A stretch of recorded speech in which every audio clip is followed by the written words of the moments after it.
Good evening and salam Ibu Pertiwiku.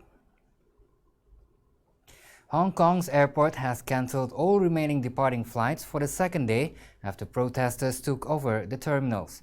The airport authority announced early Tuesday evening that check-in services for departing flights were suspended as of 4:30 p.m. Other departing flights that have completed the process will continue to operate. It said it did not expect arriving flights to be affected, though dozens of arriving flights were already cancelled. The authority advised the public not to come to the airport. Some flights were able to depart and land earlier Tuesday, a day after more than 200 flights were cancelled. The airport's arrival and departure halls were blocked by thousands of protesters who were gathered in the airport for the fifth consecutive day. They are calling for democratic reforms and an independent inquiry into alleged police brutality.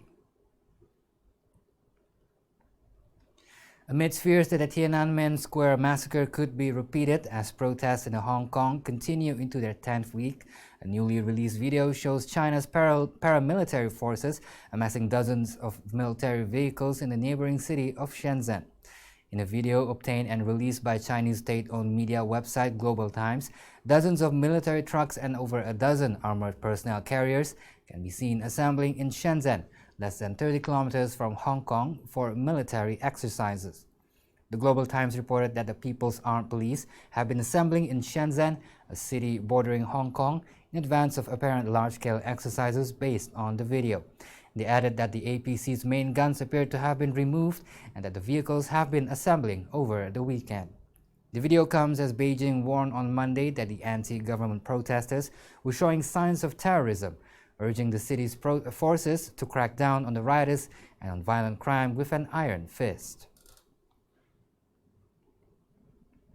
The Kremlin denied that a series of political protests in Moscow in recent weeks have created a political crisis in Russia in its first comments on the rallies. The demonstrations over elections for the Moscow city legislature have turned into the biggest sustained protest movement in Russia since 2011 and 2013, when protesters took to the streets against perceived electoral fraud. Kremlin spokesman Dmitry Peskov told reporters on the conference call that tough police action at the rallies had been justified, but that individual cases of police access were being looked into. Well, that's all the news for today. I'm Razi Ahmad. Thank you for watching.